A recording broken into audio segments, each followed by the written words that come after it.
guys, what's up? Wrestling Throwdown here, and I'm here with Joe, of course, is my co-host, and today we have a very special guest. He came back from the dead. He is back, and he is ready and rolling, and he is with us. And Chris, I'll let you take it over, C-Double. What's going on? Appreciate it there, Miss Haley. And Joe, thanks for inviting me to be on. I know it's been a challenge, but I'm back from the dead. I haven't decided to come back and get on the saddle and talk some wrestling. And, well, All Wrestle Talk Nation has been born, and we're going to be launching tomorrow night around 10 o'clock. We're probably going to be just doing a review in general, giving some thoughts out, trying to just keep it generally open for everybody. So, there won't be a person to say, oh, we're biased, we're overlooking the indies. We're all about doing indie shine.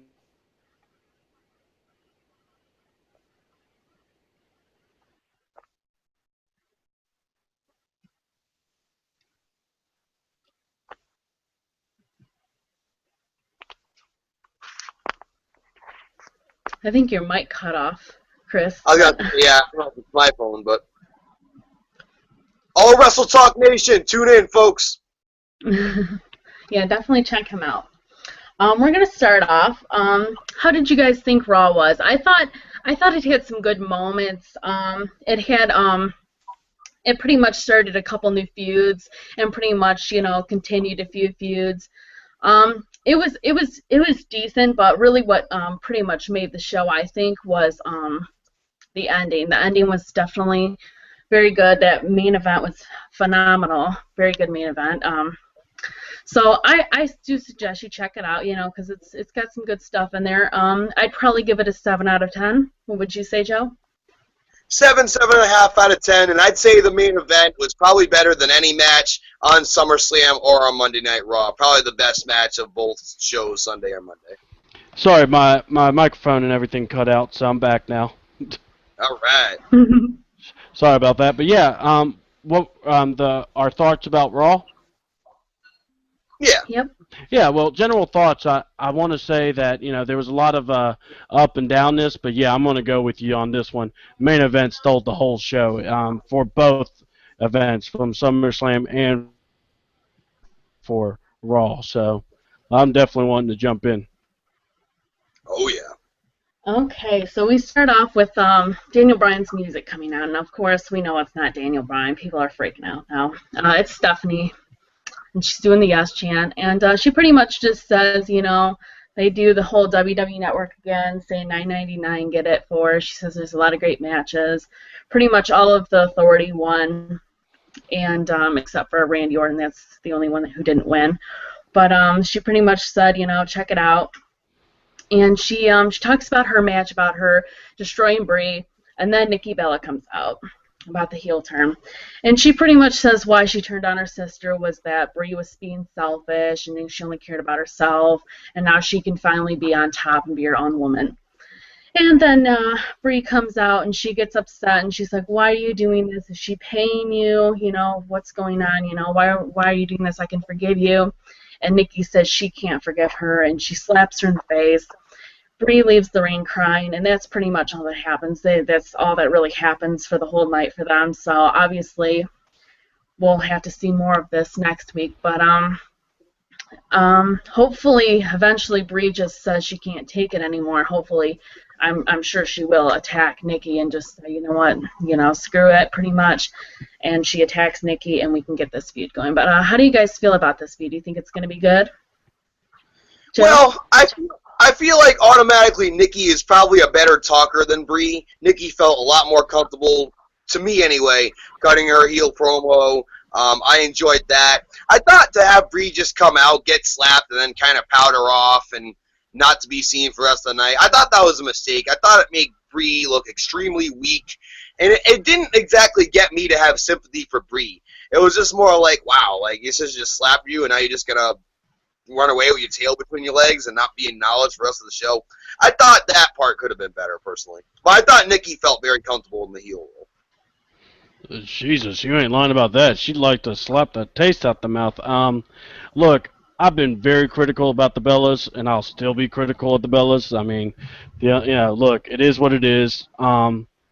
when you want to talk wrestling personas, I really don't want to talk mainly about them, but this feud may have some gumption, it may have some creativity because of one, who they're with, two, look at what, the emotion you can evoke. Sister to sister, you can have a lot, in the WWE Network, which is for $9.99. You got to remember they did the best Hell in a Cell matches. Triple H said when you're in the ring with your best friend, you can get a lot stiffer. You get a lot of stuff because there's a trust there, and so I believe with the Bellas, there's a trust with them too. Siblings, I mean, you don't want to see siblings fight, but yet you do. So to me, I'm with you guys. Did I love it? I'm not like super on board, but I'm gonna go here. I'm becoming a natural heel. I'm loving that she slapped the taste out of her mouth and she ran away. I thought that was hilarious. I was cracking up, but but yeah, I thought really the one I really want to say was awesome about it was Stephanie because she keeps doing that face. Yeah. Oh no. I mean, I was waiting for her to do that. I was like, oh no, you didn't, girlfriend. Don't you let her do that to you. But she was great. I mean, she really was. It was fun. So back to you guys. Steph, I can make the argument Steph's the best heel in the business right now, and her in-ring. We talked about it on the SummerSlam review, Haley. Her in-ring match was very impressive to me. Nothing like we saw 10 years ago when she was quite awkward in the ring, and she may be the best diva on the roster right now. Oh wow! Oh, can I retort to that, Haley? Can I? Yeah, you can. Yeah, because I got to, because see, I heard you guys on your show yesterday about SummerSlam. I got to say, I'm with you. Stephanie looked amazing. I was surprised how comfortable she was, and you got to give credit where credit's due. She is focused about the business, just like her dad is. When he was going to get in the ring, he wasn't playing around. He was going to do it. He may not be the best, but he was going to do his best he can. I'd say this, if it wasn't the fact that she was in charge, she'd be the top diva now. I mean, bar none. Even though I love Paige, and I think Paige is right up there, and I still think she is. But I'm saying Stephanie McMahon gets it. And if the divas can learn from her, because you saw, you said it perfectly, she was as awkward as anyone. But now, oh my Lord, I was going, because at one point we're going, is this the same Stephanie? I'm like, yeah, and she's kicking butt. I mean, so I was very impressed with her. I mean, it was funny. You had the "you still got it" chants, but I mean, she didn't have it then. She's got it now. I mean, yeah, absolutely. I mean, you could tell C-Dub that she was the ring general. She was calling the match. Like I've had a chance to wrestle out here in the East Coast, and you can kind of tell when someone's calling the match. And I can tell perfectly. You'd think Brie, having more experience, she would have been the ring general, but clearly it was Stephanie. Clearly. It was, and that was something we were noticing. We were watching. I actually will have wrestlers come over, and we're watching it here at my place, and we're watching it, and Mr. Brian Titus, from the Unholy Alliance, he was looking at me going, "Look, she's working it. She's dictating the pace." And he goes, "That's unacceptable." He says, "It's awesome on her part, but it shows you how bad Brie is because of the fact that Brie should be able to do it with no problem, with not a snap." So, definitely verify with that one. Yeah, I definitely agree. Stephanie was definitely on a roll. And I can't wait to see more of her, especially with the whole Nikki thing. Them teaming up definitely is going to be interesting. Steph. Yeah. Next is the Wyatt family versus Big Show, Mark Henry. And of course, Mark Henry and Big Show win. I thought they were going to have them as a tag team, but I guess not because of something that happens later on tonight, but we'll talk about that later. I mean, they could still have them as a tag team, but I don't see them actually doing too much with them. I thought they were going to be the #1 contenders, but obviously that doesn't happen either because of what happens later on tonight. But I'm really excited because I really want them to be a tag team. Big Show and Mark Henry, they definitely they have the potential to be a great tag team. They've never really been a tag team together, and it gives them both something to do. One last run before they both retire, because like I said, they're getting up in age, and they really need to do something with them. And I think the tag team titles will definitely give them something to look forward to. And especially it'll put them on the top because, who's going to want to, beat this world's strongest man and, But, like I said, especially since they beat the Wyatt family, I think they're high up there. But what do you guys think about Big Show and Mark Henry being the tag team? Joe? I personally am not a fan. It reminds me too much of the Twin Towers, who never were quite a great tag team. Never were tag team championships. I don't see them winning the tag team titles. I mean, I would have much rather had Luke and Luke Harper and Eric Rowan win the titles. Clearly, they've lost all their shots, so they're not going to get the titles. I got no problem with Cody and Goldust or whoever else may be in the picture. A lot of legit tag teams. Rumors are they're going to bring in the Young Bucks to NXT. It's going to be another great tag team. But as far as Big Show and Mark Henry, I mean, you said it. It's just giving them something to do because they really weren't doing anything besides that. And then you saw Mark Henry kind of do a solo thing later on, so I was a little bit confused by that. C-Double? It's very interesting, we're talking about the tag team division because it's up, it's down. There are times where you think it can take off, and then there's times you go, what are they doing?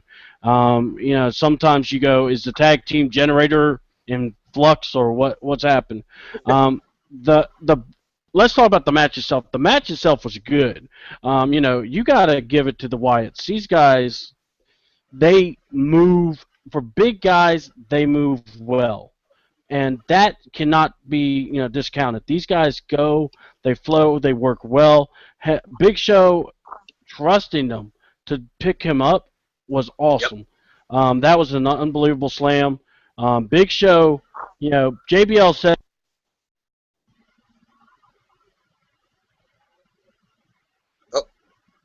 Looks like C-Double's having some technical difficulties. Sub-Zero froze him. Yeah. That's what happens when we go live, technical difficulties.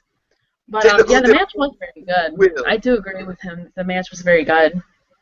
I mean, they really, and they are such underrated entities for guys who are 6'6", 6'7". They can work. They can work. You saw it with the Usos. They can work with the best of them. And like Mark and Show aren't exactly what I would call technical marvels at this point. But at the same time, they worked well with with Big Show and Mark Henry. I got to give them a lot of credit. Yeah, exactly, and that's what I was saying too. These guys really do well. I love the Wyatts. They do have something about them. Every time they wrestle, they give you something different. So. Yep. I noticed Luke broke out the Gator roll, which I really hadn't seen him do much lately. On the Big Show at that. Yeah, impressive. Definitely. I would have liked the Wyatt family to have the tag team titles. I really would have. I really thought they were going to beat the Usos, but it just makes the Usos look more strong, and they're finally doing something with them after they haven't seen them in a few weeks, but they're finally doing something now with them and bringing in that tag team division back, so I'm happy about that. And not only that, yeah, go ahead. I was just going to say, the Usos have held the belts for 6 months now, so they're starting to become credible champions. Yeah. Exactly. C-Double, did you want to finish something? The Usos have had some really good matches, and they're able to keep on going. Harper, basically having Harper, having Rowan, they're back together. It works. They are really good at what they do. Yes. And it's good to see the big guys get a little bit of love. They need to give the big guys some shine, seriously. Yeah, they do. They really do. Just a little backstage segment with Dolph, Miz, and Ric Flair. Ric Flair has been showing up lately. So Raw, I mean, obviously he needs the money. That, but it's 5 o'clock somewhere. Miz pretty much says that just don't get comfortable with the belt because I'll get it back. But I thought it was interesting because they did talk about having Miz and Ric Flair being Miz's manager. They've been talking about this for a while, but obviously it doesn't look like they're gonna go through with it unless they, I don't know. I mean, it's still possible they could still do it, but I mean, obviously they didn't do anything with it last night, so I don't really see Rick being a manager.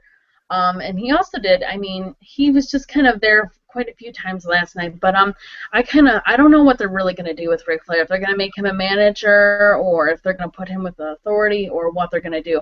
But they don't want to just let him go away for right now. I think they're actually going to do something with him because they just keep putting him just in a different spots, and it's just interesting seeing him. He's been there quite a bit now, but like I said, though, Dolph and Miz, they have great feuds, best friends, and they had a great match at SummerSlam last night. So I was a little bit, I wasn't totally surprised that they were gonna have a rematch. I was worried for Dolph though because of usually when you have a rematch, but it was. They have good feuds. I really like them together. But what do you guys think about the whole Ric Flair thing being, they keep showing him and everything? Well, the rumor was, the WWE wanted to put him with Miz, but he wanted to wrestle Dolph. So it's almost like they've kind of made a storyline out of it, which I'm not totally against. Sitting there, kind of conversing with both of them in the back.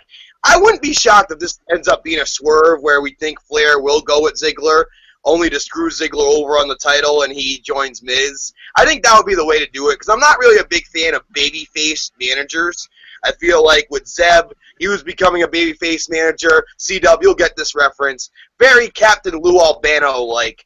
And, now you see Zeb, he's not on TV anymore, and who knows when we'll see Zeb on TV again. So if Flair's going to be a manager, I think it behooves him, the dirtiest player of the game, to be a heel manager. I never quite understood, with the exception of Miss Elizabeth, who was a babyface manager with a heel client, I never quite got babyface managers. Maybe Jimmy Hart with Hogan, but I just feel like it would be better served for Ric Flair's talents to turn him heel. He is still the dirtiest player in the game after all, and maybe the proverbial rub he can give to Miz. I'd rather see him with Dolph, and I know he wants to work with Dolph, but that could be a scenario. All right.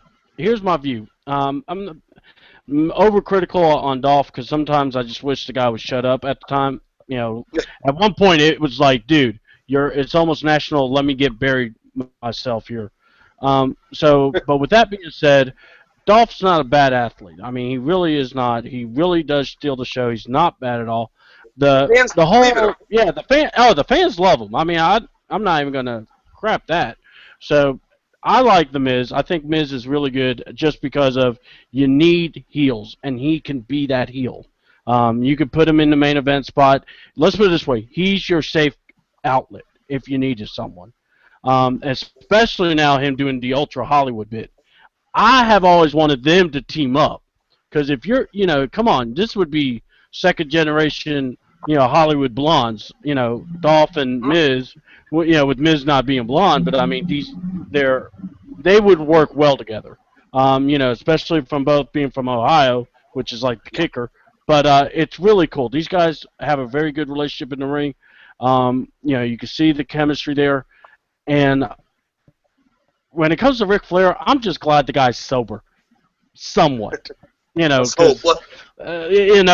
how they didn't let him talk, because if they let him talk too much, the sauce starts kicking in, and God knows what happens then. They learned from the game convention last year. Yeah, he knows how that game convention this year was. Very tapered. Yeah, a lot more controlled last year. We're going to definitely talk about that game. That game looks awesome. Go ahead, Haley. Next is Renee interviews Seth. Now, this was probably one of my favorite moments of the night. He pretty much talks about his match from SummerSlam and says that he won and he didn't run or hide, and that he's the future of the WWE. And when he said that, if you guys know about the ACL challenge, the Ice Bucket Challenge that they're doing now, it's very popular on the internet now. um, Dean comes up behind him and pours, an ice bucket of water full of ice in it. And, Seth turns around and Dean just goes, "What? It's for charity," which was hilarious. And then he hits him in the nose, or face technically, with the bucket, and then they just start going crazy and attacking each other. And it was a very good backstage segment. And then later, I guess we can add this in there too, because this happened right after Triple H. Seth goes into Triple H's office and pretty much says that Dean's not going to quit. And you see what just happened. Dean's not going to quit. He's a fucking lunatic. Sorry about my language. And pretty much that he wants a rematch with Dean Ambrose. And Triple H says, "Okay, you're going to get it, and you need to finish it tonight." And he's just like, and since the WWE Universe likes Dean so much, then we're going to have the WWE Universe pick your match. So Dean is doing a movie, Lockdown, coming up, so I had a feeling that they were going to, write him off tonight. I had a feeling, since all the choices were, pretty brutal and pretty much no DQ for all of them. And you can do whatever you wanted. So I had a feeling they were going to write him off to get ready for his movie. So I had the feeling that this was going to be the last of their feud for now, obviously, because he's going to come back and they're going to still continue feuding. But yeah, the whole segment was pretty good, and I was very excited for this match because I had a feeling it was going to be good and it was going to be awesome. But just the whole Dean saying it was for charity, that was hilarious. But what did you guys think about that whole segment? Great way to capitalize on a social media trend, and of course, for charity. We've seen Vince McMahon and Triple H and Stephanie and Kurt Angle with the milk and Batista, and a lot of people do the videos, Steve Austin, etc., etc. So it was great they actually incorporated it in a segment and added it to their best feud, or arguably their best feud they got going. Dean Ambrose sold it perfectly. The facial expression, for charity. I love everything about Dean, his facial expressions, his little subtle body movements, and he just sold that perfectly, and just dunking the bucket right across his forehead or his nose or whatever it was, perfect way. It's almost like when you're playing basketball and you go to check the basketball, but boom, right in the guy's face. It was great. I loved it, and a great build to one of the best main events we've seen on Raw in a long time. Oh yeah, definitely. Yeah, definitely. It was very fun to see that. This is what you enjoy with wrestling. You gotta have some unpredictability. You gotta have some points where you don't know what's gonna happen, and that's what Dean brings to the table. And you said it perfectly. What a better way to capitalize on the ALS Ice Bucket Challenge. And I've said it before. If you don't know what ALS is, Google it. You'll figure it out. You'll find out. It's a deadly disease. It's bringing awareness, and that's what the beauty of the Ice Bucket Challenge is. Twitter and all that. It's good that they've done a lot good with it. So I have no problem with the Ice Bucket Challenge. Loved how Dean sold it. I mean, and not only that, Seth sold it too. Seth is on that verge. He reminds me of the road that Triple H traveled when he was first being that heel, that he was first getting that push, that initial push, and then it started getting skyrocketed. And the beauty thing is, all these guys from the Shield are going to be megastars. Well, whether we like it or not, but these guys are the generations. I just retweeted a picture of the next generation that's coming right on their heels, and believe me, there may be a Bullet Club coming, because if the Bucks get signed, how everyone's going to fly with that with Prince Devitt. But look, right now Ambrose, Rollins, best thing going on TV, and Dean working it the way he did, throwing the bucket. I thought that was priceless, and I love it when Seth just goes crazy because it's hilarious. He always tries to kick you in the air. It's hilarious. It's like, that one kick is going to kill you, but I'm going to do it. And they still drag you away. But it's great. I mean, it's excellently – this feud has been excellently done because of the fact that these two have been the most involved in it. And that's what's great about it. Absolutely, C-Dub. I mean, just incredible story they've told. And I think it's cool that you're comparing Seth Rollins evolution, if you will, to when Hunter first turned on Dean. And Joe dropped out. Yeah, we'll get you back, Joe. We promise. So many technical difficulties, but yeah, it was just, this feud is just amazing, and it's just, I'm so excited for, you know, it's sad that it has to come to a 2-month little end, but you know, I'm glad it's gonna, you know, continue back up. I'm excited for it to continue back up, because Dean, when Dean comes back, he's gonna be madder than ever, and it's just gonna go, he's gonna go even crazier and off the wire, haywire, and it's just, it's going to be amazing. I definitely see this being a long feud, at least 6 more months, I think, probably all the way up until WrestleMania, when he starts feuding with Roman Reigns, probably until when he gets the title. But yeah, you know, these are the type of feuds that are timeless. You know, Triple H and Rock were this way when they were going at it at first. You know, so it's like, you said it perfectly. You know, yeah, Dean's going to make a movie, which is really awesome for Dean. And I'm going to tell you, you know, where everyone else is going to be like, oh, it's just another WWE. That I may watch just because I know how Dean is. I love to see, you know, the Johnny Moxley character. Maybe that can come through. But, you know, look, Dean Ambrose is going to come back, you know, piss and vinegar, ready to fight. You know, so it's just going to be great. And like I said, with Dean, you don't have to write his stuff. It's there. Yep. One of the few, it's a great point, C-Dub, one of the few that you don't have to give him a script. And CM Punk was like this. You know, a few of the current generation have been like this, but not many, though. He can go out there, you can give him bullet points, and he will execute to the best of his ability, and he will steal the damn show. And just outstanding work. Like I was saying before, the Hangouts cut me out. Seth Rollins as well, you know, just his build, very reminiscent of when Triple H turned on DX and then joined the corporation and started building up to where eventually at SummerSlam and then the Raw after SummerSlam, he was the champion. I definitely see Seth successfully cashing in eventually with this briefcase. And I just love what they're doing. And one more thing in the ALS Bucket Challenge before we completely put that to bed. I'm from the Boston area, from Providence, Rhode Island. The ALS Challenge actually originated from a kid in the Boston area. He was suffering from ALS. He was the person who created it, and I've spoken to people who are close to him.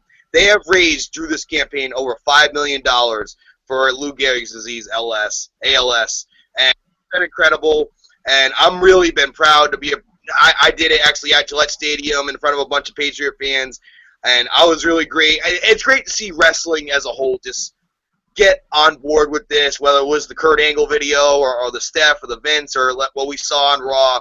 It's outstanding stuff, and I got to tip my cap to it. And that's all I got to say about it. Yeah, very great cause. Next is Natalya versus Paige. And Paige just does a little promo, and she pretty much just says, I respect AJ, I love AJ, she's my best friend, and I dedicate this match to her. And then AJ comes out probably during about half the match and starts skipping, distracting Paige, and Natalya wins with a roll-up. And pretty much then AJ mimics Paige and says, I love you, Paige. You're my best friend, you know. And she says, I dedicate my life to you. And then she says that she wants to give her a handshake. And she runs in the ring, and Paige obviously gets out of there very fast. And, you know, it's pretty funny because AJ's just like, I just wanted a handshake. I just wanted a handshake. But I'm so happy that this feud's just going to keep continuing. There is still rumors that AJ is going to be leaving very, very soon. this just came up on one of my wrestling websites the other day that she's going to be leaving very soon because she wants to start a family with CM Punk. But, you know, that's why I think they probably did this to turn Paige heel, you know, because they want her to be, you know, skyrocketing to the top to carry the Divas division so then AJ can leave if she wants to leave, you know. So they're probably, I hope AJ doesn't leave, even though I can't stand her. I can't stand AJ. I hate her with a passion. But I really hope she doesn't leave because she is entertaining and she does bring something to the division, especially when she's feuding with Paige. They're just so funny together. And I mean, if she does leave, though, I think Paige can carry it definitely, because Paige is definitely strong enough to do it, especially now since she's heel.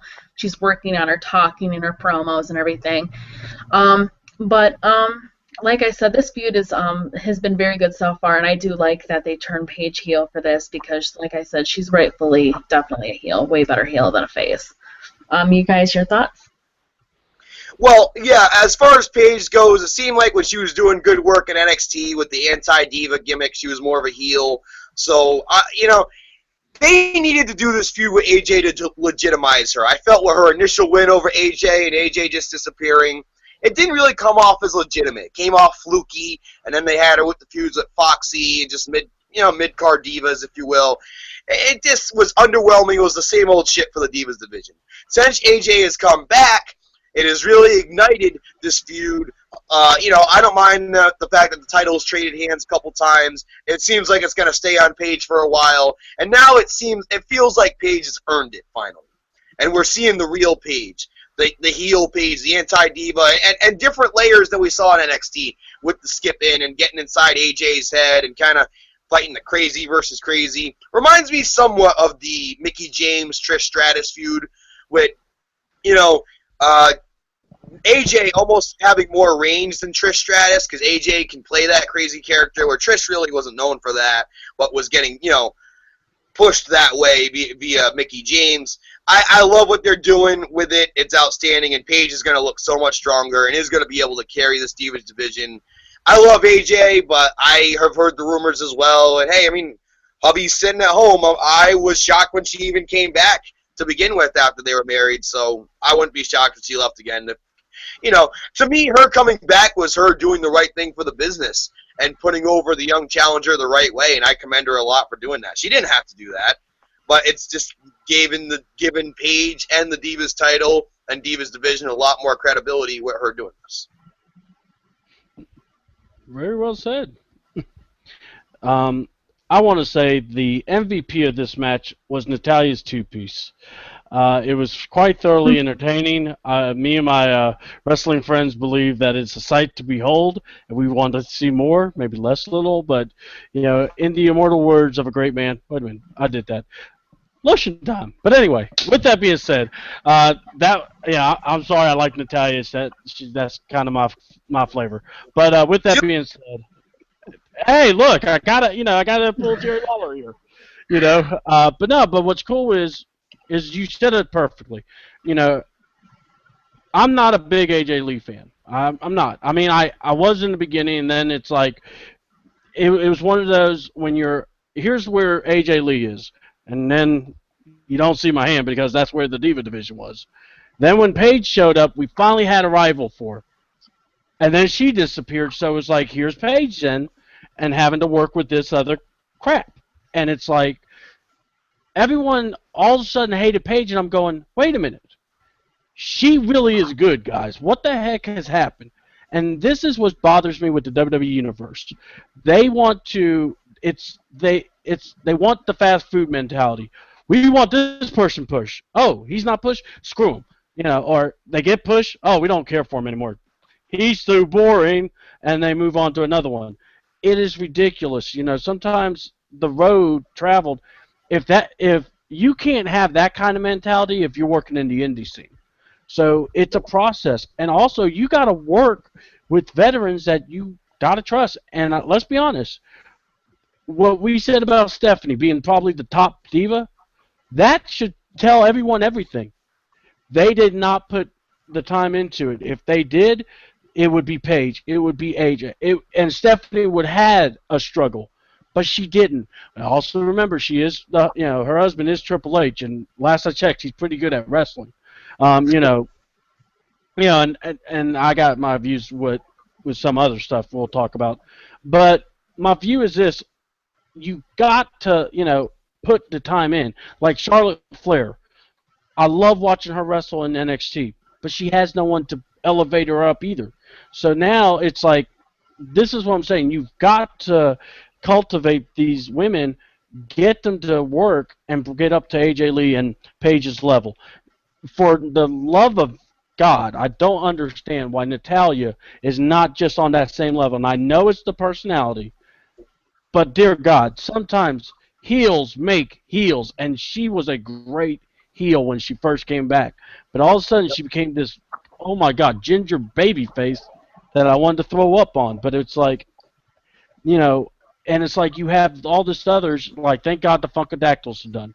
You know, now we're having the Bella feud. It's like, what I would do if I'm the network, I would take Total Divas, change it up, and be like, show the road that they had to travel to get to the business. Yes. Then you would have the fans respect it some more. Then show them working out. Show what they had to do to get there. Then you put them in a match, feature them in the match. Heck, even get creative. Have have Renee Young, who really knows her stuff better than Michael Cole, Jerry Lawler, and JBL at times. She can actually call the action better. You put, let's go ahead and get Mickie James out, and they could call the action. And you would have it's Total Divas, and you would have matches. You don't even have to do all pink ropes and purple stuff, whatever.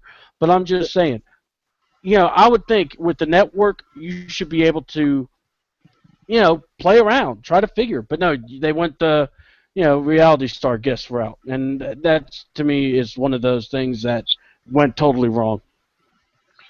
I have a gut feeling, C-Dub, that this season 3 of Total Divas is going to be a complete clusterfuck. With all the changes and turning heel with the Bellas and the Funkadactyls, I have a feeling they're going to try to, captivate that on Total Divas, but it's just, they're going to try to, walk the line of kayfabe, but it's just going to be so, ridiculous. I think it's just going to kill Total Divas.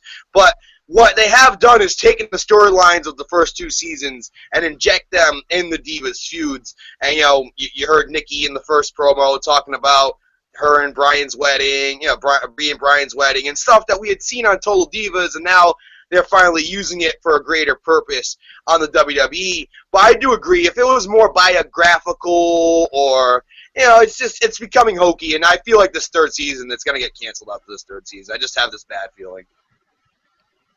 Yeah, it's getting good views, though. It really is. People that I know who don't even watch wrestling watch it. They tell me they watch it. So if it's still getting good views, it's probably going to stay, but we'll see. It depends. He certainly put a lot worse television on than Total Divas, just saying from a television criticism standpoint. But at the same time, I have this gut feeling that they're going to try to do too much with it, with all these face and heel turns, and they're going to try to make it part of the Total Divas story, and I think it's just going to be too unbelievable. That's just my gut feeling. Well, because then you're talking about pull the curtain back. It's like jerking the curtain back, because you're basically exposing the wizard from the Wizard of Oz. Yep. Yeah, definitely. Next, the Authority comes out, and this is when they debut their new title, their new WWE Network symbol, and they have it on all the titles now I've seen. Pretty much they said the match was going to go down in history, and I laughed. I couldn't help myself because I thought the main event sucked. And Joe, I know you liked it, but CW said you didn't like it either. I could not. It was just bad. But anyways, they debuted the new title, and Brock Lesnar came out. Everyone's saying the title's ugly, though. I like it. I think it's fine. I think it actually looks better than the one before, to tell you the truth. They take all their pictures with it and everything like that. And pretty much Paul Heyman just says some pretty good things. Of course, he's the best talker. His promos are always amazing. But he says some pretty interesting things. One of what I really want to talk about. He says, if John Cena was a Paul Heyman guy, I would love for John Cena to be a Paul Heyman guy. He says something along the lines like that. And it really gets you thinking, because that's been a rumor. And if they really do this, and if they really, because like Joe said, before, this would be the perfect way to turn John Cena heel, is to put him with Paul Heyman. Because when Paul Heyman, back in, I think it was 2002, it was right when I started watching wrestling, he wanted John Cena to join him, Brock Lesnar, and John Cena said that's right when John Cena turned face and the fans really started liking him. But, so he's never really been with Paul Heyman. He's had the opportunity. So hopefully, I really, really hope they do. I'm not going to get my hopes up too much because, It's John Cena we're talking about here. You know, they're never going to turn him heel. But if they do, this will be the perfect moment. He will get a great pop. People will go nuts over this. I mean, he's going to have the great heel manager with him, and he's going to get massive heat, and it's going to be phenomenal. And who knows what they're going to do with Brock Lesnar? If they're going to, I don't see Brock Lesnar turning face, but he possibly could, because he hasn't been face in a while since, I mean, he first just showed up in WWE. That's like the last time he's been face. But and it'll just be great. Just even if they just turn Cena heel and put him with Paul Heyman. But the segment was good. Paul Heyman said some pretty good things. He pretty much just said, you know, Brock Lesnar destroyed him, and that it wasn't even a match, pretty much. And he pretty much said what was going to happen happened, and he took the belts, and that John Cena should just tuck his tail in between his legs and not come back and everything like that. And we know that's not going to happen. We know they're going to have a rematch. But it was just interesting that he said that, because I just kind of stopped and I thought for a minute. I'm like, they could actually be thinking about doing this. They could actually be listening to what the fans finally want and what John Cena wants, because John Cena has said that he's wanted to turn heel too, and he's sick of it. He wants to turn heel, you know. And when he wants to turn heel, I mean, there's not much more you can do. You're going to have to turn him heel eventually, I feel like. But what do you think, Joe?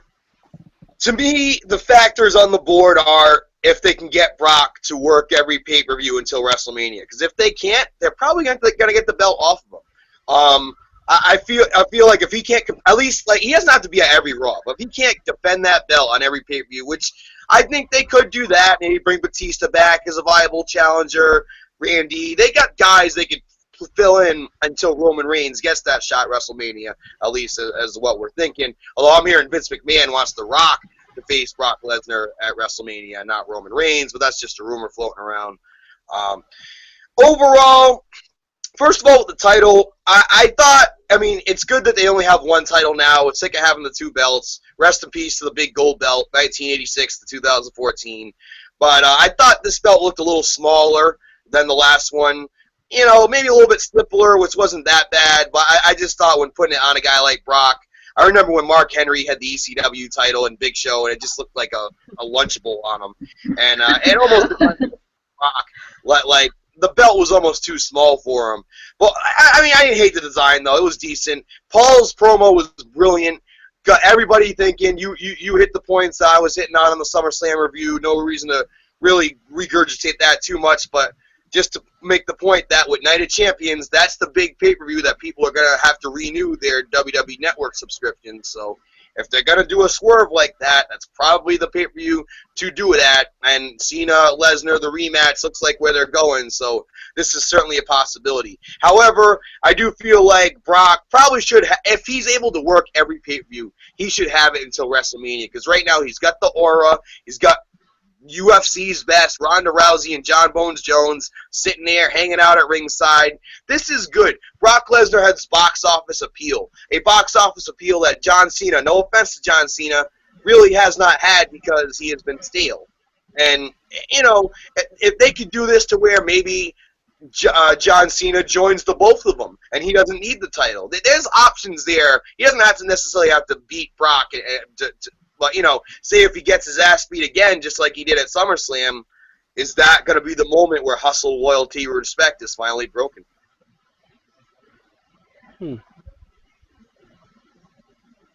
I took the big title. That's what happened. All right. Now, with that being said, you know, look, I am a John Cena fan, so that doesn't mean I'm an idiot because I watched wrestling for over 30-something years, so let me make that very clear. So with that, God, it sounds old, but anyway, you know, with that said, my view is this. Cena turning heel is not really even a point now because of the fact with the way the fans have been going, he's almost a heel. So it's just like, you know, I don't understand why they never made him one now, but here's where I would love to turn him heel. If he wins the belt this go-round, that's fine. You don't do it then. But if he loses again and wins it again, that's when you turn him heel because he goes, I'm the greatest champion ever. And all y'all hated me except one group, and that was my C-Nation. You with C-Nation, you ride with C-Nation. Do the Bret Hart storyline. it is perfect for it. Where he basically one group follows him, but the others go kick rocks. And there's nothing wrong with that. And I want to say WWE did a horrible job with John Cena, because here's why. You are supposed to evolve your character. Yep. When you were the Doctor of Thugonomics at an all-time shot off the landing, you win the belts, bam. Well, then what happens? You got stale immediately. I like John Cena because he puts the fight in. He's loyal. He works hard. He puts it out there. I got no problems with that. My problem was you never let him develop the character, and that hurts a champion. That hurts anybody. If you can't let him cuss, you can't let him, get really violent, angry, and loses his mind, then you don't have no edge. You become a cookie cutter champion. And as much as I like John Cena, that's what he was.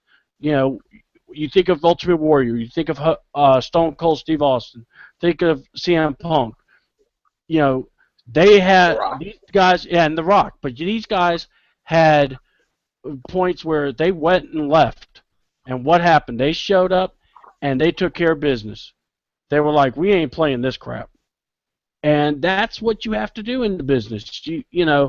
You've always got to evolve. I think Roman has a shot to be that kind of guy. But what I'm worried about is his moveset is just as generic as Cena's. So, me and Haley, I think we just lost Haley. Hopefully Haley can come back here.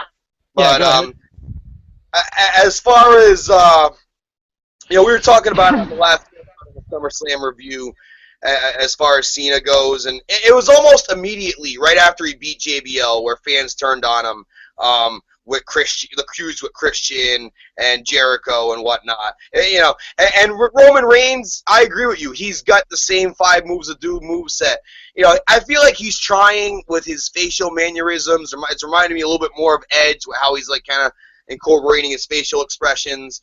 But if he doesn't evolve, then fans will, once he beats Lesnar, and maybe just as immediate as it happened with Cena, if he does not keep evolving his game, then fans will turn on him. Now, I don't think he's got the cookie cutter image necessarily, because I feel like he has this kind of badass aura about him, this take no shit approach, where Cena's always, like kissing babies and all of that. So I feel like that sets Roman apart, but Roman could get in Cena's territory if he doesn't adapt his game. As they say, adapt to perish.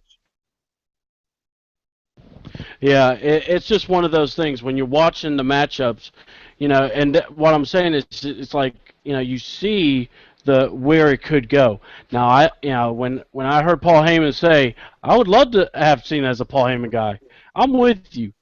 We're gonna find out at the next pay-per-view, because if Brock could handle, or if I don't see why he can't handle it. It's Brock Lesnar.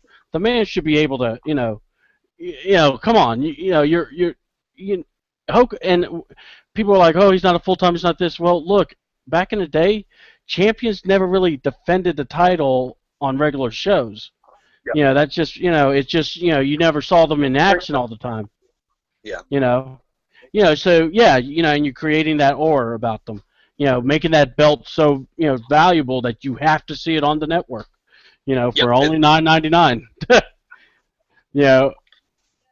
And what's cool? Yeah, go ahead. I thought Pardo's promo, it executed every point that needed to be executed. Every hole that was left from the SummerSlam match and people's criticisms.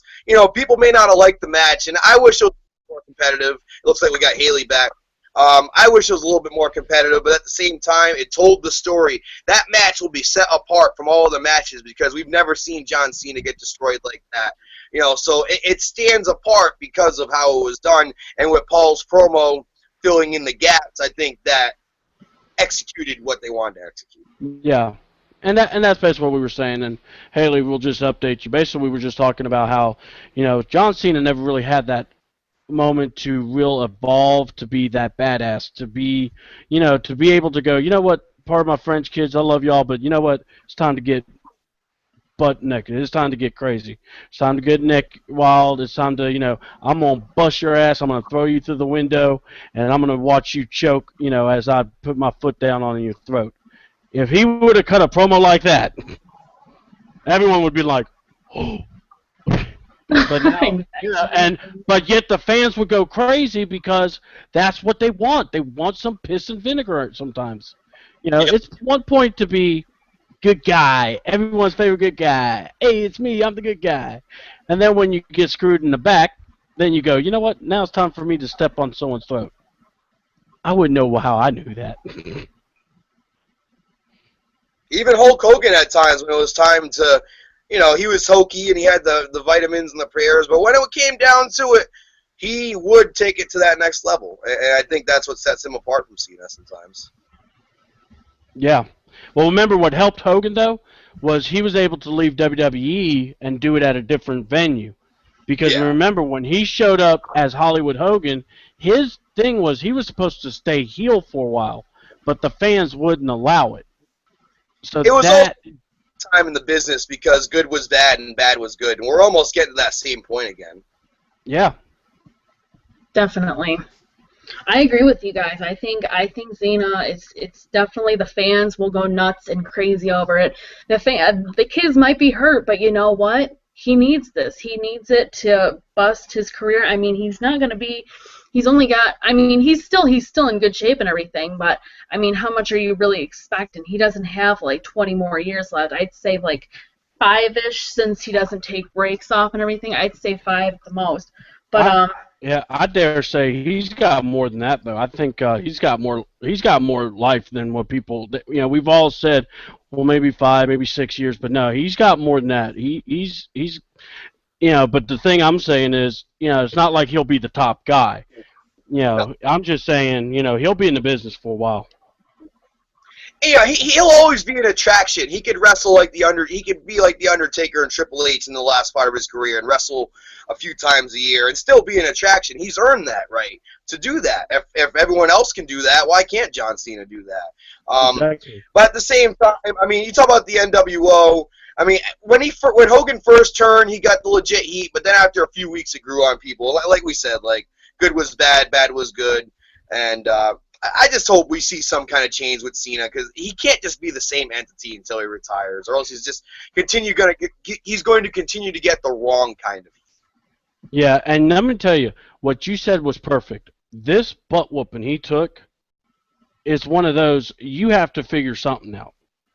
It's truly a game changer. It may actually make him go, I know I love the kids and everything, but that's why I keep referring to the Bret Hart thing. If you go that route, you can still have your cake and eat it too and be a heel. And deep down he wants to be that. Oh, yeah. And God, and especially if he had Paul Heyman. I could just imagine the gold you get from that. I mean, to me, that's reminiscent of Andre turning heel and joining Bobby the Brain Heenan. It would just be perfect. Just don't kill it like you did with Stone Cold and Vince McMahon, because I'll never forgive that one. Yeah, I feel like that's why they haven't turned John heel, is because they're scared shitless of that history repeating itself. But with the Austin thing, he had just come back from the neck injury. Fans were just starting to get behind him again, and just as he won the title, then they flip-flopped it. I've heard Austin speak in shoot interviews. They could have done the match the exact same way, the chair shots, Vince helping them, but all it would have took was Austin stunning Vince after that, calling that audible, and it just would have, it would have added another chapter to the Austin-Vince feud because Austin would have claimed to use Vince to get the title back. But they didn't go that route. Yeah. So, but Cena, it's 5 years too late for this heel turn, so I don't think it would be received quite like that. Do you think that the heel turn that should have happened was when the Shield showed up and him working with them? That's one I've always maintained. Before that, I think the Nexus could have presented a good opportunity. The way they did it, he never quite turned heel. I thought that was a good opportunity for him to really turn heel if they did that right. The CM Punk storyline a couple years ago, he could have used that to turn heel because the fans are behind CM Punk. The Rock storyline, there's been multiple chances where they could have done it, but they just have shied away from it. Oh, yeah. Nice belt, though. It is a nice belt. I like the belt. I had no problem with the belt. People are saying that they think it's ugly. Miz versus Dolph is next, and this is the rematch for the Intercontinental. And Miz wins for countout. Just pretty much to get one over on him, pretty much winning, but not with winning the title. So pretty much just so their feud can continue, pretty much. And obviously Dolph didn't lose the title. And Miz goes nuts and he starts attacking Dolph, and Dolph obviously does a zigzag, so he stands tall. And Ric Flair did not come out at all. This surprised me. This really surprised me. I was really hoping for him to join Miz and turn, on Dolph Ziggler, because I would have loved it, and I would have thought it would have been so great for Miz, because Miz needs something. Because you know what, people just keep saying how bad he is and everything, and I'm just like, I don't get why they say that, because I'm a fan of Miz. I think he's great, and he needs more credit than what he really gets. And I think if Ric Flair was on his side, especially since he's using the figure four, and actually pretty well now, as I do say so.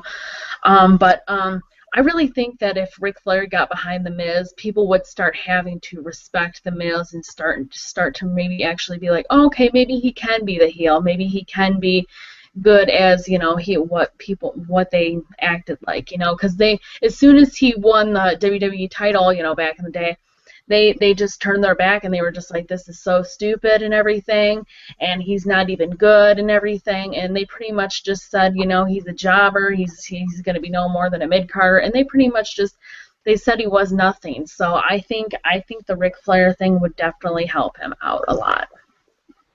Getting the proverbial rub certainly wouldn't hurt Miz, and I feel like if they would have done that on Raw Monday night, it would have been hot-shotting it, especially since we just saw Flair. I think they should drag it out till Night of Champions. And then I think the scenario you presented, Haley, could happen to where Flair gets involved, helps Miz regain the IC title.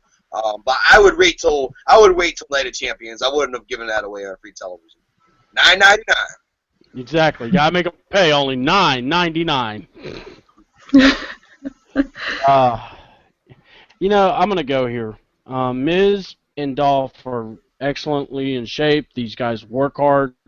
I like what they do, but here's what I'm going to say. I don't really want Ric Flair involved in this, because when Ric Flair is on, like I said, make sure you hide the liquor cabinet first. Make sure he does the job. Then you unlock the liquor cabinet and let him go to town. Ric Flair is a worse loose cannon than all the legends put together. He doesn't function right. It's hilarious. Happy hour is every hour for Rick. But look, yeah, exactly. Woo. But sometimes I feel like we lean on legends too much to make stars. Yep. Miz is in a right rivalry right now to get him back to be a heel, the right heel that he could be. He needs to take out Dolph, like on SmackDown. He needs to go after the leg, do the figure four around the turnbuckle. Yep. Make it a mission to ruin Dolph's life. To everywhere Dolph goes, he has to look around over his shoulder. Then you have the vulnerable champ Dolph. Do you want to take it off him? Then you do it on the network. Make them pay that $9.99. And make sure. And if you want to put a manager, that's fine. My choice as a manager is kind of weird. Not Paul Heyman though. I would actually have the authority become Miz's manager, because he's already the corporate guy they go to do for spots. He's the authority. He could play the authority role for Hollywood to media relations. I'm thinking like corporate style, because then Miz can pull that off too. Miz likes to point to. I'll do that. Give me a minute. And then he likes to do that. He likes to change the game at times. What I would like for Miz to do is something like that, or I wish he would have had an opportunity to be with Dolph, Zack Ryder, maybe even Damian, or originally was Del Rio. You put him as like a bunch of disgruntled workers taking out the people from NXT, but they didn't do that. So it's what you want to do, but what I would say is if I'm Miz, I'm taking out all the babies. I really am. I'm hitting them, and I'm putting them around a figure four around the ring post. I'm trying to do whatever I can to do damage so people know I'm the legit the badass. And that's what he needs to do. You don't need Ric Flair for that, but I get why you would want him. It's just for me, if this was 5 years ago, I would say you want Ric Flair as your manager. Now I don't know. You know what I mean? Yeah, it's too little, too late. I mean, Flair's a broken man since his son Reed passed away, unfortunately, and that's just kind of how it is. And you're going to get mixed results on television due to that fact. I agree. To let them get over on their own would be better, and they would have been a great tag team. There were rumors circulating about a year ago that they were thinking about putting them together. I think they would have been reminiscent. You said the Hollywood Blondes. That's a great reference. I'll put a more recent one. How about Bad Influence? I think they would have been very similar to that. Oh God, yes. I mean, well, they would be even an updated version of him and Morrison, because they had such a chemistry. Yeah, because couldn't you see a dirt sheet with those two? Oh yeah, it would have been perfect. Ziggler would have been made for that role more than Morrison, because Ziggler, as much as he's not the best talker in the world, he's a better talker than Jomo. Yeah. Oh yes. I do miss Jomo though. Yeah. Agreed. Next is Renee interviews Jack Swagger, and guys, I said this before. I'm a huge Jack Swagger fan, and I was very disappointed that they made him lose again. I mean, they didn't make him like tap out or win by pin, but so at least they made him pass out, so it makes it look like he still hasn't lost, but it still just upsets me. And Jack says he'll pull himself back up together, and he'll get through this. And he has a match with Cesaro, and he's beaten Cesaro like twice in the past like 2 weeks, and now all of a sudden Antonio Cesaro beats him. Now, it is good that Antonio Cesaro did beat him, because now they're finally showing that Antonio Cesaro isn't a jobber, and they're actually pushing him and actually letting him win matches. But I'm also now worried about Jack Swagger, especially since Zeb wasn't with him last night, because he was supposedly hurt from being attacked by Rusev. But it's just like, what is going to happen with Jack Swagger? People were worried about him not having feuds, but obviously it looks like he is going to have a new feud, because Bo Dallas came out after the match and said, he let us all down, all of the Americans down. It was hilarious, I'm not gonna lie. And he said, you can get this all back if you just believe. And I think this is going to be a good feud. I'm very interested in seeing this, especially since they haven't been doing much with Bo either. This can help both of them out. And just get them both back onto the card pretty much, and get people talking about him pretty much, because I am worried about Jack Swagger, especially after this loss. I hope they don't just like drag him down and have Bo win. I think it would be better for Jack Swagger to beat Bo, but I'm worried that they're going to have Bo Dallas beat Jack Swagger to finally get back on track, because Bo has been on kind of a little bit of a losing streak since he's gotten undefeated. Since he lost his undefeated streak. So I am a little bit worried about this, but I like Bo and Jack Swagger. So whoever wins, I think Jack Swagger needs it more, just because he's kind of more into career, and especially since he was world champion, he needs it more. Bo, he can afford to lose and get right back, going in the thing. But Jack, he really needs this. He really does. And I really don't know what else much more to say about this, but I really hope that they don't screw up Jack Swagger now, since that his feud with Rusev is done. But what do you guys about this feud, and what do you think they're going to do with Jack Swagger? Joe? I actually feel like that's energy for Jack Swagger. I had mentioned it earlier. I think we've seen the last of Zeb on TV for a while. I think they're teetering on having him become the new Captain Lou Albano, this kind of odd babyface manager, and I don't think that would have worked. Now Jack can stand out on his own. I thought the promo was decent. What Americans do when their back's against the wall, they keep fighting. We the people. And I thought that was good. As far as Bo Dallas goes, there have been rumors circulating that Bo might be called back down, that Vince is not feeling Bo anymore. But now this gives like you said, it utilizes both guys. I think Jack Swagger will end up getting the comeuppance and getting the rub from this. And, you know, at this point, the streak, if you will, is over for Bo. So I don't really see Bo getting the signature win. Maybe he wins along the way, but I don't think he gets the signature win in this feud. Overall, though, I'm just glad it's giving both of them something to do. Jack's got the new shirt. He's got people behind him. And now, finally, this is a chance. I look at this as an opportunity for Jack, guys. A chance for him to get over on his own without Zeb Coulter, without Cesaro, without Dolph Ziggler, without a fucking Eagle or anything else. Like, finally, he can get over on his own merit, and I think this is going to be good. At least I hope. C-Double? You know, here's what I'm going to say. I think the feud with Rusev is really not over because, you know, we just talked about with Seth and Dean. We'll talk more about it when we talk about the main event. You have feuds that can actually be timeless. This is going to be a timeless one. Because think about it. Rusev didn't beat Jack Swagger by making him tap. He passed out. With that being said, when you pass out, it's kind of like that Bret Hart Stone Cold feud at the time. He passed out. He never quit. He never gave up. That is where I look at it. So he never gave up in the match. He never, gave up, during it. So, and he represented himself well in that match, by the way. Him and Cesaro did a great job. I love that match. I really think they missed the boat when just not having Swagger versus Cesaro.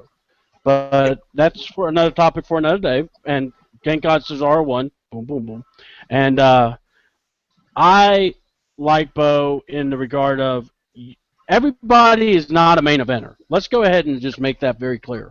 Everybody is not going to be, and this is why I look at the fans and I want to go, look, guys, we're going to do 101 class again.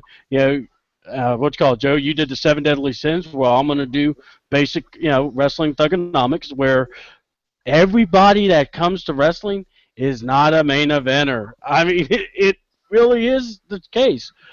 You got your guys that you got to put the shows all about. Then you got your guys that are the fillers, or and what you could do at that point is become what Shawn Michaels was, a show stealer. Why? Because you could put Shawn in the middle of the show. You could put Shawn in the beginning of the show. And when everyone left, what did they talk about? Shawn. They never talked about anybody else.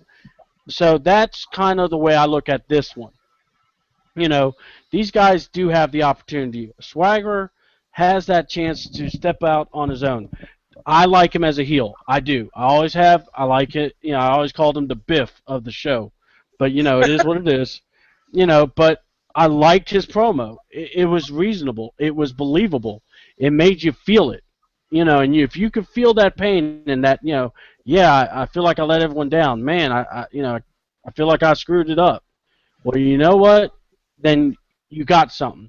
Bo Dallas, it's not like this is going to be one of those feuds where we're going to be like, do you remember the day when Bo Dallas and Jack Swagger started their epic war? There will not be a DVD about this, but at least it will give Jack Swagger an opportunity to stand on his own and see where he can go. I think eventually what's going to happen is Rusev is going to win the U.S. title from Sheamus, and I think Swagger is basically going to get that belt.